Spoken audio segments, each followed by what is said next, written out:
हाय, मी EVM म्हणजे माझं नाव EVM. EVM म्हणजे इलेक्ट्रॉनिक वोटिंग मशीन, पण सगळे मला ईव्हीएमच म्हणतात. तुम्हाला प्रश्न पडला असेल की मी नक्की आहे तरी कोण आणि माझं नक्की काम काय. तर माझं सॉफ्टवेअर म्हणजेच माझा मेंदू एका स्पेशल चिप मध्ये आहे. एकदा का या चिपवर काही छापलं ना तिच्यावरचं वाचता येत आणि ना त्याच्यात बदल करता येत. आणि दुसरं म्हणजे माझा कुठल्याही दुसऱ्या नेटवर्कशी, मशीनशी किंवा इंटरनेटशी संपर्क होऊ शकत नाही.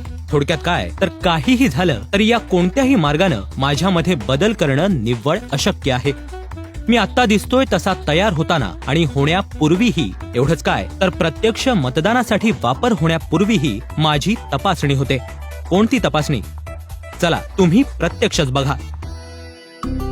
पहिल्या तपासणीमध्ये BEL आणि ECIL चे इंजिनियर माझी तपासणी करतात. या तपासणीमध्ये माझे सर्व भाग व्यवस्थित काम करतायत की नाही हे पाहिलं जातं. फर्स्ट लेवल चेक नंतर मी जातो तो मॉक टेस्ट साठी. चाचणी मतदान या टप्प्यावर राजकीय पक्षांचे प्रतिनिधी कोणतीही ईव्हीएम मशीन निवडून तिच्यावर 1000 वोट देतात.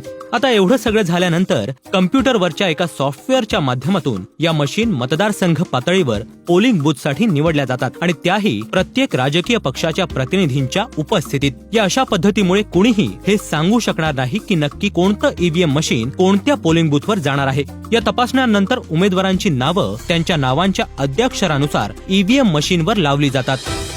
खरं मतदान सुरू होण्यापूर्वीही उमेदवारांच्या प्रतिनिधींसमोर अजून एकदा 50 मतांचं चाचणी मतदान अर्थात मॉक पोल घेतलं जातं. मतदान प्रक्रियेच्या प्रत्येक टप्प्यावर मला पेपर सील लावून सुरक्षित बंद केलं जातं. प्रत्येक उमेदवाराचे प्रतिनिधी त्या सीलवर सह्या करतात. मतदान झाल्यानंतर निवडणूक अधिकारी मला थेट स्ट्रॉंग रूम मध्ये घेऊन जातात. मला आत सुरक्षित ठेवल्यानंतर ही स्ट्रॉंग रूम सील केली जाते. मतमोजणीच्या दिवशी उमेदवार आणि त्यांच्या प्रतिनिधींच्या समोर मतं मोजली जातात. थोडक्यात काय, तर उमेदवार आणि राजकीय पक्षांचे प्रतिनिधी या संपूर्ण प्रक्रियेच्या प्रत्येक टप्प्यावर सहभागी असतात आणि त्यावर बारीक नजर ठेवून असतात.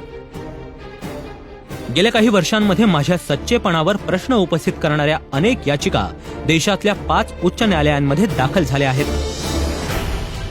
या प्रत्येक न्यायालयानं मी विश्वसनीय, सुरक्षित आणि कोणताही फेरफार होऊ न शकणारा असल्याचा निष्कर्ष दिला आहे. ईव्हीएम मशीनच्या वापरातून देशभरातल्या निवडणूक प्रक्रियेची विश्वासार्हता आणि सुरक्षितता जपण्याची केंद्रीय निवडणूक आयोगाची महत्वाकांक्षा आणि त्यासाठीची जबरदस्त तयारी ही देशासाठी नक्कीच अभिमानाची बाब आहे.